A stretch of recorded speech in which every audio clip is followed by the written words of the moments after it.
Okay, just a quick video on how to deal with games that come in multiple files. So typically that might be PlayStation or Dreamcast, where you've got examples where a given game, so here we're looking at Jeep Nukem, you can see it's come in 5 files, you've got 4 bin files and a key file.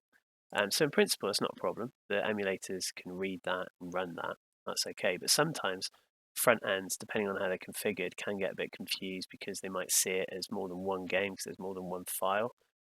Maybe scrapers get a bit confused as well because they're not sure which one they're supposed to scrape or should they scrape them all.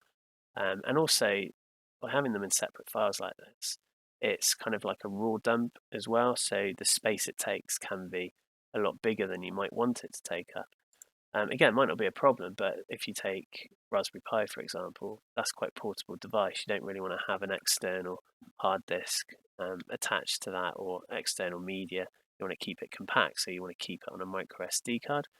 And obviously, you can get massive micro SD cards, so size isn't necessarily an issue. But the smaller that you can make these games, the more you're going to fit on there. So if you've got a smaller SD card, it certainly helps to keep these as small as usual as possible. So it's really beneficial to get it into a single file if you can. Certainly if your front end or other system is having some issues with it. Just a really quick recap on these type of files. This is quite typical Q and bin. You're only ever going to get one Q file for a game. And all that is really is a text file that points to the binary files. I guess bin short for binary, probably. If I open up one of these, so you can see in this one, all it's doing is specifying the name of those binary tracks and the size and the position of them, so the emulator can sort of jump to it when it needs to. So that's all a key file is just a text readable pointer, whereas these are actually sort of game data itself.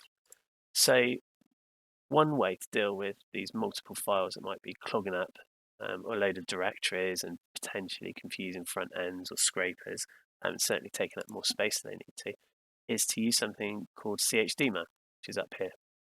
So chdman's developed, I think, by the main project. It's certainly available in the main download. So if you go to the main site and download the latest version, you'll get the chdman executable file in there. I'll put a link in the description so you can see everything down there in a minute. And what this does, it looks at all of these files that are on a given game and it'll compress it down to a single .chd file. Now, obviously, you only want to do that if the emulator you run can understand the CHD file, so you want to check that first. But the benefits of it are you get it down to one single file and you're saving sometimes quite a lot of disk space. So it's a lot tidier way to manage it. I certainly haven't had any issues compressing all these down to a single file, and then the scrapers are quite happy with it as well. Just seems a lot tidier way to do it. But like I say, make sure before you do that the emulator you're running can understand the .chd file.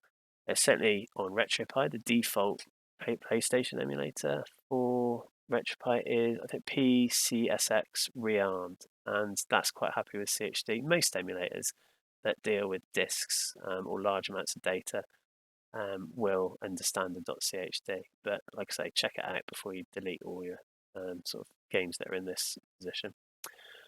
So first, let's just run through it. It's really straightforward. I'm going to open a command prompt and we'll follow some instructions on that command prompt line to compress this, and you'll see that it will just automatically shrink it down. So we'll bring that up now. Okay, so we've got a command prompt. I'm on the directory where all the files are, so you can check that running the directory command, and I can see that I'm in the folder. I've got the chdman executable in here as well. I've just copied that in, and we've got the 4 binary files and the key file, which points to the binary files. So to run chdman manually, if you just got a game or two and you just want to run through that one by one, the command is chdman. Again, I'll put this in the description, so I don't need to worry about the details here. But chdman, then we give it instruction to create cd and tell it the input file -i is the key file. So we've got to get that key file. So if I copy that there, and because it's got spaces in, you'd want to put quotes around it. So I'll put quote and paste that there. There we go. And then it says, right, where should I output this to? So you put -o for output file. And you can call it what you want, but I'll call it the same thing just with CHD at the end. So again, because I'm going to put a space in it, change that to CHD, please. There we go.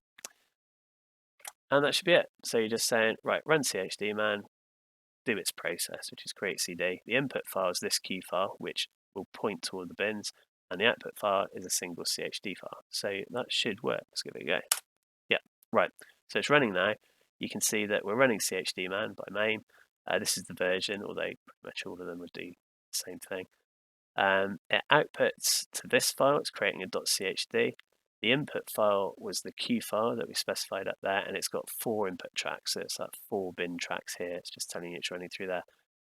Input length, I guess that's in minutes because the CD is 80 minutes.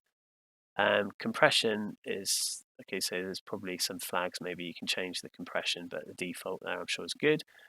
This is the original size, and it's complete. So by the time I finish talking through that, it's run. It didn't take very long, at 66%, which is 66% of the original size, and that's it. So if we go back to that folder, you can see in here now we've got a new file. So the original bin files, if I select those, bin, and I'll select the key because it came with it, even though obviously the key's tiny. You can see the original game was down here, 666 megabytes. And now the new single CHD, 469, so that's 66% of the size. So compressed, it's in a single file, we've got all the benefits, and then you can also see here that it hasn't touched the originals. So it's up to you to delete those, move those, or whatever you want to do with those. But now the only file that the emulator needs to see is this CHD one. So you can see it's pretty straightforward. Run that command, you're done. Obviously, you don't need the chdman executable. That's just whilst you compress it. It's just that file that's output on its own. Now, you might have loads of these types of games already on a disk somewhere. So you can do multiple automatically, which is much easier in a batch file. So if I'll get rid of that CHD we just created. And if we go back a directory here, I've got another example, Gallagher, where we've got 8 bin files and the cue file pointing to all of those. So if I want to do this one and this one together, or you can have, have 100 folders here, it doesn't matter. Rather than type that out for each individual one, just put it in a batch file that looks recursively through it. So if I edit this, again, I'll put the contents in the description video. But you can see what this is doing for a sort of recursive action for every time it sees a .cue or a .gdi, which is like a Dreamcast version of a .cue, I think. But you can see you can put different parameters in there, something that points. For each instance of a cue file in the recursive directories, run chdman, basically what we did before, and output it to the same name, chd. That's all it's doing. So that's in a .bat file. So if I run that, here you can see that it's automatically found the first one in the Duke Nukem folder, and it's running through that same process. It's seen that there's 4 input files, and it's compressing it through in the sort of current ratio, how far it's got through, and the ratio of compression.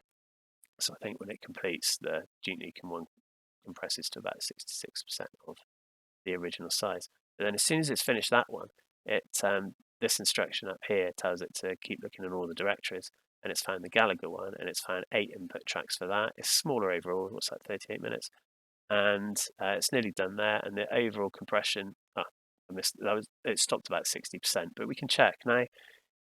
Gallagher here, it's output it in this directory, the CHD is 217 meg.